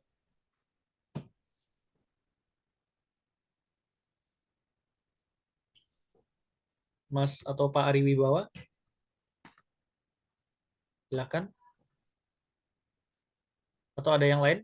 Mungkin belum aktif. Saya nambahin tadi pernyataan Mas Begi ya soal silakan. banyak sekali level analisis ya yang bisa kita lakukan untuk membedah isu Palestina ya. Tadi betul ya bahwa dimensi ini sangat banyak ya. Bahkan Natsir sendiri ya itu dia seorang tokoh Islam, pemimpin Partai Masyumi, ulama. Bahkan dia membagi ini bacaan saya dari apa yang disampaikan Natsir, bahwa tadi yang saya sebut ya, mention gitu ya. Ada isu akidahnya gitu ya. Kemudian ada isu hukum internasionalnya, ada ekspansi politik Zionismenya gitu. Jadi ada banyak berbagai layer atau level analisis yang bisa kita pakai untuk membedah. Dan ini juga kan yang juga disampaikan nanti kalau dalam sejarah ya oleh Bung Karno ya, bahwa ada isu rasialisme, apartheid yang terjadi terhadap bangsa Palestina ya, problem hak asasi kemanusiaan. Makanya nanti kan di KA itu salah satu isu yang kemudian didorong oleh Perdana Menteri Ali Sastra Amidjoyo adalah hak untuk menentukan nasib sendiri. Seperti itu. Itu kan isunya human right gitu. Isunya human right gitu. Nah, ini yang berbagai macam perspektif itu banyak sekali disampaikan oleh para tokoh-tokoh founding fathers kita dalam membedah isu Palestina. Oke, makasih Bis. Sambil nunggu yang raise kan tadi Pak Ari Wibawa, kita lihat di chat ada izin bertanya, apakah konflik Islam Zionisme tidak akan pernah didamaikan sampai Dajjal terbunuh? Wah, ini melihat masa depan, ini bukan melihat masa lalu. Jadi kita tidak bisa menjawab hal ini gitu ya. Bahwa ada dalil-dalil iya, cuma kita lihat dari kajian historis aja. Nah, kemudian pertanyaan kedua, Zionisme punya 5 dasar: monoteisme, nasionalisme, humanisme, demokrasi, sosialisme. Begitu juga dengan dasar negara-negara lain. Bagaimana apa ini kita tidak bisa kerasa? Kalau saya melihat gini ya, pada masa itu ada namanya semangat zamannya itu sosialisme, humanisme, sosiodemokrasi itu adalah, ini terlepas dari benar atau tidak Zionisme punya 5 dasar ya. Itu semangat zaman pada masa itu gitu loh. Kalau kita baca perusahaan Soekarno misalnya terpengaruh oleh Sun Yat-sen dan segala macam, ya memang itu saling mempengaruhi, tapi bukan berarti kita jadi cocokologi dengan oh ini sama dengan ini, kita tidak bisa. Saya rasa itu tidak ilmiah juga pembahasan seperti itu. Kalau kita lihat juga proses 5 dasar Pancasila itu prosesnya panjang, dinamikanya, pertentangannya sangat kuat sehingga menjadi seperti sekarang ini. Itu adalah satu proses, bukan yang tiba-tiba ujuk-ujuk selesai diterima langsung jadi gitu. Jadi ada tokoh Islam juga kontribusi dalam Pancasila yang teman-teman bisa baca di jakislam.net. Mungkin kita lihat yang raise hand lagi, ada Arisan Kata, silahkan. Ya, Artisan Kata, sorry. Silahkan Mbak atau Pak, Artisan Kata, kalau mau bertanya. Assalamualaikum, Mas Degi, Bang Pizarro. Waalaikumsalam warahmatullahi wabarakatuh. Silahkan. Iya, makasih. Ini sebagai usulan saja, karena kalau ada hal yang menarik, dan saya terkait dengan perspektif sejarah, sekaligus juga HI oleh Bang Pizarro, dari sisi semua spektrum ideologi, kita paham, dari kiri sampai kanan, bahkan seorang Aidit pun membela Palestina gitu ini ya. Ada literasi yang kuat di semua spektrum ideologi. Yang menarik kemudian di generasi sekarang, katakanlah di generasi Z, milenial, meskipun mereka boomer sebetulnya, tapi mereka yang mengakses gadget hari ini, ada kekosongan literasi. Saya ambil contoh kasus seorang jurnalis senior salah satu TV nasional ya yang memprovok di beberapa Twitternya, di X-nya itu. Saya tidak ingin bicara provokasinya, tapi minimnya literasi yang bersangkutan, padahal dia adalah jurnalis senior gitu ya. Jadi pintu masuknya salah satunya adalah soal masalah di Perang Dunia Pertama, Ottoman atau Utsmani kalah. Nah, yang pertama saya usul sih ke Mas Begi dan teman-teman di Jejak Islam Bangsa itu mungkin perlu kayak semacam forum beginners ya tentang Palestina, kayak Paul Finlay itu bikin yang tentang hal-hal ringan dasar, konteksnya dengan generasi sekarang, karena betul-betul literasinya tidak sekuat generasi Nafir, Salim, dan sebagainya yang tadi disampaikan oleh Bang Pis dan Mas Begi gitu ininya. Ini saya kira perlu banget agar tidak ada kekosongan literasi seperti itu. Kita sedih kan banyak sekali yang istilahnya goyim Jawi itu yang kemudian membela tapi literasinya sebetulnya kosong gitu. Yang kedua hanya untuk menguatkan, saya walaupun tahu jawabannya tapi izin dibantu, saya mewakili penanya tersebut gitu, Bang Pis. Mungkin bisa dibahas, bukan saya nguji ya, bukan, tapi rasanya elok kalau ini disampaikan juga. Kalau ada yang bertanya, kan itu konsekuensi logis dibagi karena dia teritori dari Inggris yang memenangi peperangan atas Utsmani gitu. Saya tahu di buku Von Finlay, tapi saya tahu juga ada kebingungan di teman-teman Islam ketika disodorkan semacam itu. Makasih. Assalamualaikum. Waalaikumsalam warahmatullahi wabarakatuh. Terima kasih Mas Yusuf. Oke, Pis, mungkin soal usul buat JIB soal Q&A emang benar ya. Soal informasi singkat ya untuk generasi Z lah misalnya itu memang belum ada ya. Jangankan soal sejarah Indonesia yang terkait dengan Palestina secara umum pun memang masih sulit gitu ya. Saya lihat beberapa di Al Jazeera misalnya mereka bikin video singkat apa. Tapi memang kalau untuk JIB Mas, kita mengkhususkan di sejarah Islam di Indonesia. Jadi yang kita terkait, ini mungkin tapi usulnya bisa dibuat buat postingan misalnya di sosmed tentang bagaimana solidaritasnya secara singkat. Bisa coba kita nanti ngobrol dengan teman-teman. Terima kasih Mas. Yang tadi Pis mau dijawab atau gimana soal pembelahan tadi? Iya, ini kan sebenarnya kalau kita bahas ya soal ada partisi plan, rencana pembagian di Masjidil Aqsa itu di Palestina itu. Ya, ini kan kondisinya pada saat itu memang mereka menang perang gitu ya. Tetapi problematikanya ini kan hak wilayah bangsa Palestina yang merdeka, yang sah, yang mereka juga punya kedaulatan di situ, gitu, yang tidak bisa kemudian dibagi begitu saja gitu. Dan ini kan upaya-upaya perlawanan yang dilakukan oleh bangsa Palestina itu tetap terus dilakukan. Gitu. Problematikanya kan mereka pas itu sangat terisolir ya, dan mereka tidak banyak mendapatkan dukungan dari bangsa-bangsa Arab. Nah, walaupun mereka itu menang perang itu juga tidak bisa dijadikan dasar secara lebih apa ya, lebih yang legitimate untuk kemudian mencaplok wilayah Palestina, karena wilayah Palestina sendiri sudah berdaulat sebelumnya, mereka sudah eksis sebagai sebuah negara gitu. Jadi itu tadi juga yang sebenarnya juga dikatakan Nasir, dikritik Nasir ya, bahwa deklarasi Balfour, kemenangan perang di dalam perang dunia itu tidak bisa menjadikan dasar dalam hukum internasional untuk melakukan okupasi atau kolonialisme terhadap bangsa Palestina, apalagi dilakukan dengan cara kekerasan seperti itu. Ini kan terjadi penggusuran, terjadi pembunuhan, ada Nakba, ada perampokan, ada perampasan seperti itu.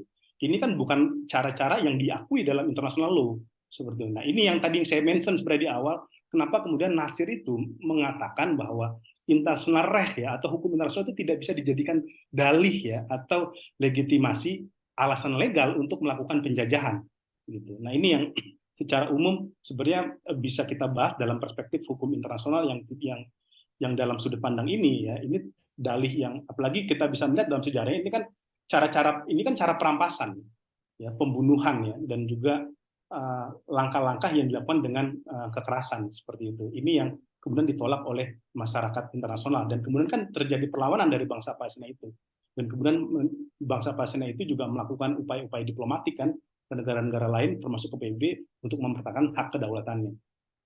Ini mungkin mirip nggak sih kayak Indonesia ketika dijajah Jepang, kemudian Jepang kalah, sekutu datang, Belanda datang, mau main ngambil-ngambil gitu aja gitu kan.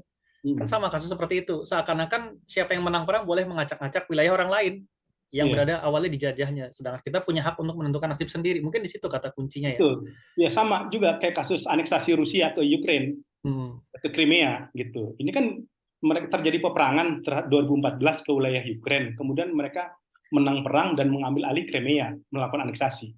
Itu tidak sah dalam hukum internasional. Logika membaca hubungan internasional hukum internasional itu tidak logika matematis. Dia menang perang, dia caplok, lalu dia menjadi hak jajahannya gitu. Nah, begitu gaya kita memahaminya seperti itu ya. Kalau itu kan itu udah hak kedaulatan ya, hak kedaulatan yang dimiliki oleh bangsa tersebut termasuk Indonesia ya. Kita ini kan berdaulat gitu loh. Kalau kita kemudian datang Belanda nyaplok, apa kita nerima aja kan nggak begitu juga logikanya. Kalau gitu ngapain kemudian Agus Salim, Nasir, Soekarno, Hatta lakukan diplomasi atau di Diponegoro melakukan perang ya seperti itu. Nah ini yang kita memang dalam membaca ini perlu kajian secara akademis. Yang kalau ditanya literasi gimana melakukan literasi muda, sebenarnya ini yang kita lakukan. Literasi teman-teman GIB itu lakukan, gitu juga Islam bangsa ini lakukan kepada masyarakat untuk kan ada kajian, misalkan sekarang ada Palestina dalam kajian politiknya itu ada ya, Palestina dalam kajian HAM-nya itu ada, dalam kajian ekonomi ada. Nah ini JIP ini sebenarnya melakukan literasi dalam kajian perspektif sejarah yang memang belum banyak diketahui ya. Ketika saya kemarin tuh bulan lalu saya presentasi ini juga ya, kebijakan luar negeri Indonesia soal Palestina di Malaysia ya, di IAIS Malaysia. Ya Malaysia aja yang dekat sama kita itu ketika saya presentasi tentang sikap Soekarno, sikap Hatta, sikap Nasir, beberapa dari mereka walaupun serumpun itu aja baru tahu.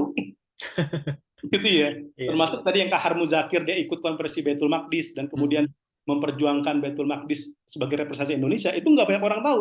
Hatta lebih serumpun. Saya yakin juga di Indonesia pun juga nggak semuanya tahu tuh. Apa yang tadi Bang Begi sampaikan, dosen HI juga saya yakin nggak semua tahu tuh sejarah itu. Justru ini yang kita lakukan literasi, yang ini yang bisa kita lakukan saat ini tentang melakukan upaya edukasi kepada masyarakat. Ya kalau kita dosen jelaskan kepada mahasiswa, kalau kita pegiat literasi jelaskan kepada komunitas kita, kalau kita guru jelaskan kepada anak-anak didik kita, kalau kita misalkan pengusaha jelaskan kepada mitra kita. Gitu. Ini yang memang upaya-upaya ini yang bisa kita lakukan bersama, dan ini sebenarnya sangat diapresiasi oleh bangsa Palestina dengan upaya diplomasi atau literasi yang kita lakukan dengan gaya kekhasan kita di Indonesia. Seperti itu. Oke, mungkin satu pertanyaan terakhir dari Mas Nurudin, silahkan Mas. Ya, bisa terdengar Mas? Bisa, jelas. Ya, terima kasih atas kesempatannya. Mungkin ada dua hal. Yang pertama mungkin nggak tahu ini refleksi saya saja. Saya melihat dari sejarah tadi kan, tadi memang ya, kompleks lah. Maksudnya Islam dalam arti tentu itu sebagai salah satu ikhwah Islamiyah kan tentu menjadi salah satu poin yang menjadi bagian dari internasional. Tapi kemudian dalam konteks internasional juga ada perlawanan terhadap kolonialisme, kemudian trikontinental itu maksudnya tidak blok barat, tidak blok timur gitu. Dan saya nggak tahu, saya melihat sejarah ini kan juga berulang. Sekarang ini ibaratnya di barat timur, mungkin aktornya sebagian beda, sebagian sama, itu kan juga menunjukkan sikap yang sama, melakukan perlawanan terhadap ini. Jadi mungkin saya nggak tahu apakah kalau di dalam konteks yang kontemporer ini mungkin di level yang bukan negara, maksudnya kalau itu kan KAA dan lain kan sangat negara sentris, kalau sekarang mungkin lebih kepada apa netizen atau istilahnya itu kayak gerakan-gerakan. Saya lihat misalkan anarkis sudah mendukung, bahkan yang katanya di Amerika yang pro LGBT saja mendukung Palestina. Jadi agak lucu gitu, tapi mereka berarti kan menunjukkan bahwa isu ini sudah lintas kalangan begitu.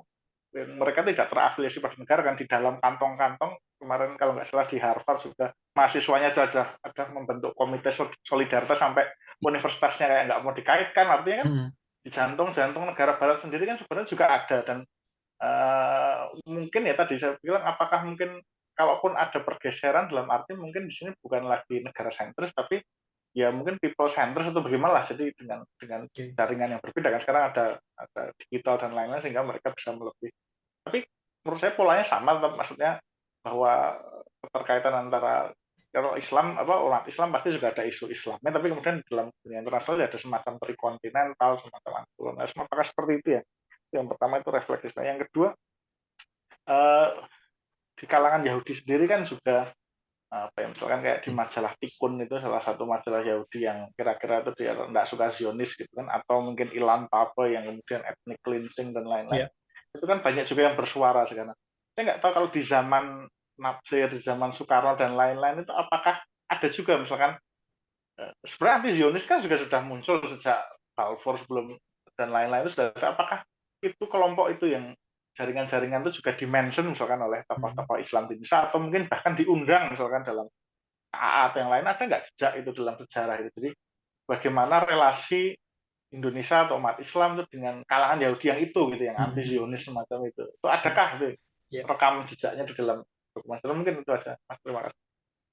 Oke. Silakan Pis, mungkin jawab yang kita bisa sebut nggak sih orang-orang tadi, kelompok tadi non-state actor gitu misalnya. Iya, Mas Nurudin. Kalau dalam HI itu disebut dengan masyarakat transnasional. Ya, dalam hubungan internasional itu peran diplomasi atau advokasi publik dalam isu global itu tidak hanya dilakukan oleh state actor ya, tapi juga non-state actor, atau sekarang kita masyarakat transnasional. Artinya non-state actor yang dia terkoneksi dengan masyarakat sipil di luar negeri seperti itu ya. Sekarang itu misalkan dalam kasus Thailand kan itu ada juga kan demonstrasi melawan monarki di negara-negara lain seperti itu. Nah itu yang disebut dengan masyarakat internasional. Indonesia kan juga sama. Saat itu kan kota di zaman prakemerdekaan itu kan sebenarnya non-state actor tuh tadi, Kahar Muzakir yang dia terkoneksi dengan masyarakat sipil lain atau khususnya masyarakat Muslim di luar negeri untuk menyuarakan isu mengenai Palestina gitu. Dan sekarang kalau saya lihat sih memang beberapa memang aktornya masih sama ya. Kalau negaranya ya, kayak Cina ya di Konferensi Asia Afrika, mungkin nanti BG bisa nambahin. Itu kan John Enlai perdana menteri ya. John Enlai ya. John Enlai itu perdana menterinya Cina itu yang paling tegas itu sebenarnya melawan Israel itu, dan paling tegas dalam mendorong upaya kemerdekaan Palestina. Sama nggak sih sama dengan Xi Jinping sekarang? Ya sama. Kayak gitu ya. Tetapi kan dia mungkin motifnya itu lebih kepada pertarungan compete dengan Western Bloc kan, dengan US gitu. Seperti itu. Nanti sebaliknya juga US itu kan menyuarakan Uighur nanti untuk menyerang isu hak asasi manusia di Uighur. Apakah landasannya akidah? Ya enggak. Itu kan landasannya compete juga, pertarungan dengan kepentingannya Cina gitu. Nah, jadi kalau secara aktor ya, beberapa negara itu hampir sama gitu ya, Uni Soviet gitu ya. Tapi kepentingan mereka memang karena kepentingan geopolitik kan, pertarungan geopolitik gitu di antara mereka seperti itu. Begitu juga orang-orang yang kalau sekarang ya, bahkan kalau sekarang tuh saya lihat ya malah lebih menarik pada saat ini ya, karena udah ada saluran teknologi ya kan, udah ada informasi kita bisa dapatkan dengan banyak, yang tadi disebut Mas Nurdin ada di Harvard, nanti di Scotland ada pendukungnya Celtic gitu ya, bahkan Mas Begi itu di grup MU aja tuh sudah I stand with Palestine tuh di grup pendukung MU. Itu kan pendukungnya zaman dulu tuh nggak seramai kayak sekarang kayak gitu. Dinamikanya ada gitu ya, tapi menurut saya itu tidak semasif sekarang karena kita ada perkembangan teknologi dan kita semakin terkoneksi sekarang kan satu sama lain, hampir nggak ada jarak kan kita. Kita bikin Zoom gini udah nggak ada jarak. Begi di Bogor, saya di mana gitu, teman-temannya di mana, seperti itu. Yang ini yang kemudian pada saat ini ya upaya-upaya diplomasi dalam memperjuangkan bangsa Palestina yang tersambung dari sejarah masa lampau sampai sekarang, itu menurut saya sekarang spektrumnya itu lebih luas. Ya, spektrumnya lebih luas, caranya juga lebih kompleks ya. Pola-pola dukungannya juga nggak melulu konvensional seperti itu ya. Apalagi sekarang kelompok masyarakat sipil itu udah lebih banyak daripada zaman dulu. Ya. Sekarang internasional aja itu ngomong. Kemarin yang nemuin dugaan serangan White Phosphorus itu justru HRW, Human Rights Watch. Itu dia barat. Ya, dia liberal, dia sipil gitu, masyarakat sipil gitu. Nah, jadi ini yang saya lihat Mas Nurudin, upaya zaman dulu itu juga dilakukan oleh masyarakat sipil lintas agama, nggak hanya di Indonesia. Di Indonesia kan misalkan ya IJ Kasimo, Parkindo, itu kan menjadi sekretaris. Putus. Oke, mungkin agak terputus. Sambil menunggu Pizarro, saya akan mencoba menjawab yang Mas Nurudin tentang adakah orang-orang Yahudi ya yang menolak Zionisme pada masa lalu. Sampai sejauh ini kita belum menemukan datanya, cuma ya belum ada sih. Kalau sekarang kan banyak ya Naturai Karta, orang ya Yahudi Ortodoks dan segala macam. Tapi untuk masa lalu saya belum ketemu sih. Gitu. Jadi itu ada kita menemukan fakta bahwa ada kelompok-kelompok pro-Zionis di Hindia Belanda, ada Netherlands Indische Zionisbond. Terus mereka menggalang dana, mereka bikin pertemuan-pertemuan pro-Zionisme di loji-loji Freemason gitu ya. Nah, itu riset yang diteliti oleh host yang seharusnya menjadi host hari ini, Rizky Lesius, teman saya. Oke, Pis. Mungkin ada yang mau tambahin terakhir, Pis, sebelum menutup maghrib, karena di Indonesia bagian barat, terutama di Jabodetabek, sebentar lagi akan maghrib. Iya, mungkin singkat aja ya, Mas Bigi, singkat aja bahwa aksi solidaritas anti kolonial yang dilakukan oleh para founding father kita itu bukan muncul begitu saja. Itu memang produk legislasi, regulasi dan konstitusi yang memang dilahirkan oleh para founding fathers kita untuk memperjuangkan bangsa Palestina. Dan sejak dulu mereka tuh mention isu ini bukan konflik tapi penjajahan, kolonialisme. Orang-orang yang berupaya membebaskan diri dari cengkraman Zionis itu dianggap pejuang oleh tokoh-tokoh kita, bukan teroris ya, bukan rebels ya, bukan semata-sematan yang justru makin mengaburkan fakta realitas yang sebenarnya yang terjadi di Palestina. Jadi ini sebenarnya perjuangan panjang dilakukan oleh para founding fathers kita dari pra kemerdekaan sampai kemudian sampai pada rezim-rezim berikutnya yang menurut saya itu sejarah ini memang harus banyak dibuka dan banyak dijelaskan kepada masyarakat agar kita mengetahui bahwa kita punya konstitusi yang sangat jelas dan ini perkataan para founding father kita, bukan pernyataan kita tentang apa yang kolonialisme yang terjadi di bangsa Palestina. Itu mungkin penekanan saya. Siap, terima kasih Pis. Mungkin penutup juga dari saya bahwa sejarah Indonesia Palestina udah ada lama seperti Pizza bilang, bukan hanya solidaritas ukhuwah Islamiyah tapi juga solidaritas anti kolonial. Itu juga penting sehingga isu Palestina nggak sekedar hanya berputar di umat Islam, tapi juga di seluruh mungkin warga negara Indonesia gitu ya, karena sekarang banyak orang-orang yang masih belum paham sehingga perlu edukasi lebih lanjut. Dan saya selaku moderator hari ini mohon maaf kalau ada kekurangan, terutama untuk pertanyaan yang belum dijawab di chat karena sudah 17.30 ya, jadi takutnya ntar keburu azan. Kita cukupkan sampai di sini. Untuk artikel solidaritas Indonesia Palestina bisa dibaca di jejakislam.net, udah ada lumayan panjang sampai yang saya jelaskan tadi. Sekian sampai di situ, mudah-mudahan bermanfaat. Lebih kurangnya mohon maaf. Kita tutup dengan doa penutup majelis. Assalamualaikum warahmatullahi wabarakatuh. Terima kasih teman-teman ya. Waalaikumsalam warahmatullahi wabarakatuh. Terima kasih Mas Begi, teman-teman JIP. Semoga bisa bermanfaat. Sama-sama, Pis. Assalamualaikum. Waalaikumsalam warahmatullahi wabarakatuh.